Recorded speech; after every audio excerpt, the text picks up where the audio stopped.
Dan Seifert with mobileburn.com, and in my hands here is the Samsung Galaxy S II Skyrocket for AT&T. The Skyrocket is the fifth Galaxy S II that we've reviewed here at mobileburn.com, and it is the first one that includes an LTE radio.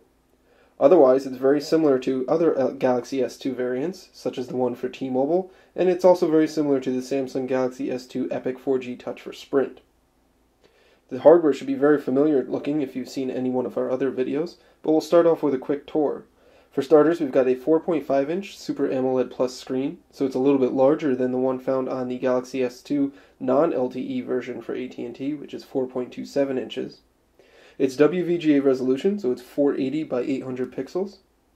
It still carries over the same qualities of the Super AMOLED Plus displays, so it's very bright, has great color reproduction, and has great viewing angles as well.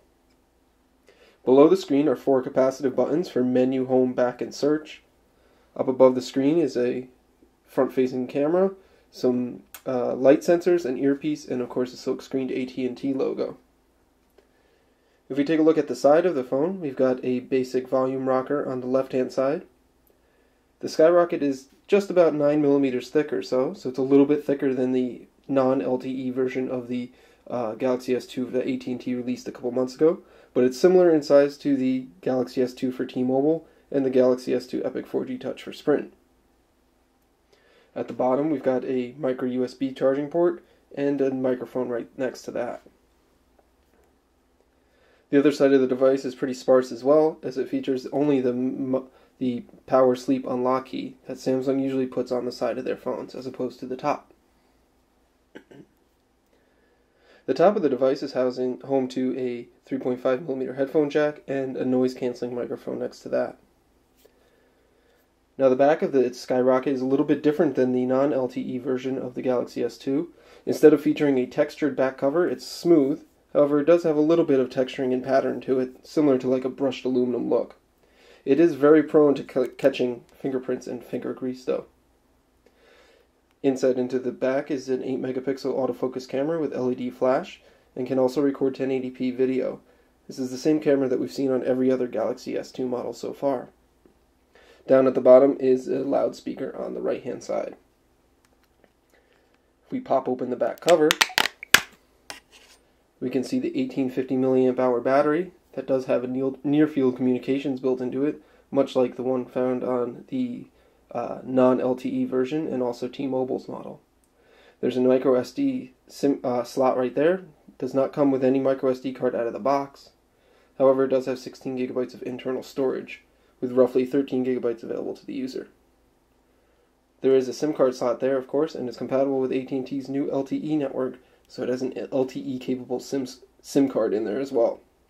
When not on LTE, the Galaxy S2 Skyrocket will use AT&T's HSPA Plus network. Now, the Galaxy S2 feels very similar to the other Galaxy S2 models when you're held into your hand, meaning it's primarily plasticky-feeling. It doesn't have the high-quality feel that an iPhone 4S or some of the other phones that use more metal components in their construction have. It is pretty light, however, clocking it at only 133 grams. The Galaxy S2 Skyrocket is powered by a 1.5 GHz dual-core Qualcomm processor instead of the 1.2 GHz Samsung Exynos unit that is found in the other model for AT&T. Performance is just about the same though. We didn't really notice any particular difference in this version of the Galaxy S2 over the other models. The T-Mobile edition also sports the 1.5 GHz Qualcomm processor. As far as software goes, we're looking at Android 2.3.5 Gingerbread, and on top of that is Samsung's TouchWiz 4.0 interface that offers a number of enhancements like new home screens management here, as well as new widget management.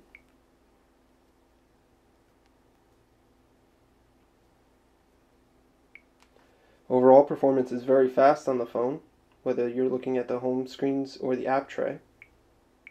Lists scroll very quickly without any lag. And if you notice down there at the bottom of the list now glows as opposed to a bounce, which was found on the other version. The software pre-installed on the Galaxy S2 Skyrocket is virtually identical to the Galaxy S2 that AT&T released a couple of months ago. The only major difference is that it now includes the Mog Music Radio, which is a streaming music service, out of the box. Otherwise, we have the exact same email client, which offers multiple account support, as well as dual pane view. It supports formatted text, as you can see, and is very fast and smooth.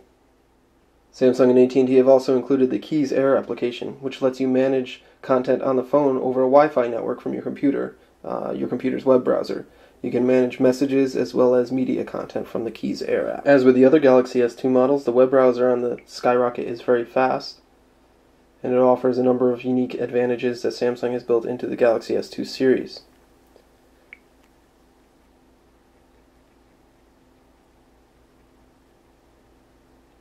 As you can see, it loaded the mobile version of our website very quickly.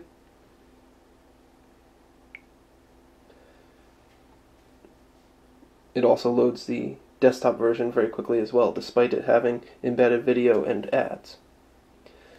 The unique things like tilting to zoom in are available on the Skyrocket, so you can put 2 fingers down and tilt in and out to zoom in and out on text. Of course, the traditional pinch to zoom works as well, as does double tap to zoom. The browser works in both portrait and landscape orientations. And you can see embedded flash videos directly in the browser as well.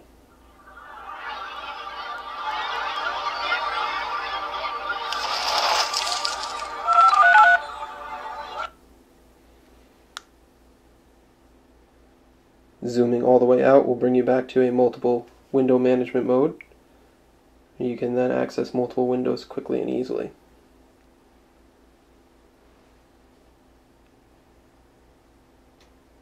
The Galaxy S II Skyrocket has the same 8 megapixel camera that we've seen on every other Galaxy S2 phone. And like the others, it does not have a dedicated camera key. It features touch to focus. Focus is very fast and responsive, as you can see. As is snapping pictures are very quick and responsive.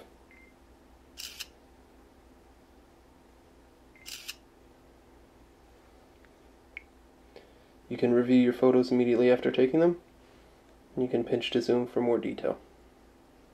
The Galaxy S2 also has a front-facing camera which can be used for video calls.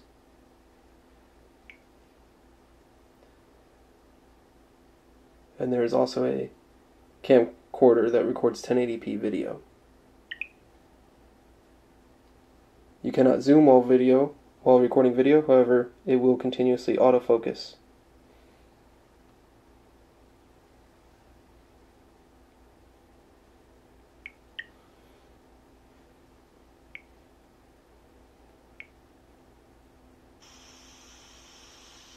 You cannot zoom while recording video, however, it will continuously autofocus.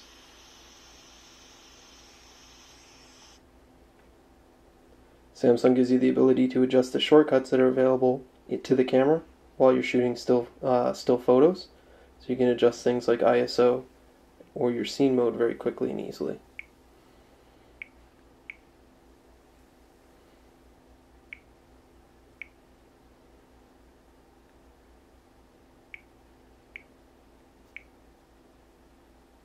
Also included with the Galaxy S II Skyrocket is Samsung's own photo and video editing applications that allow you to make simple tweaks and adjustments to your captured videos and still photos.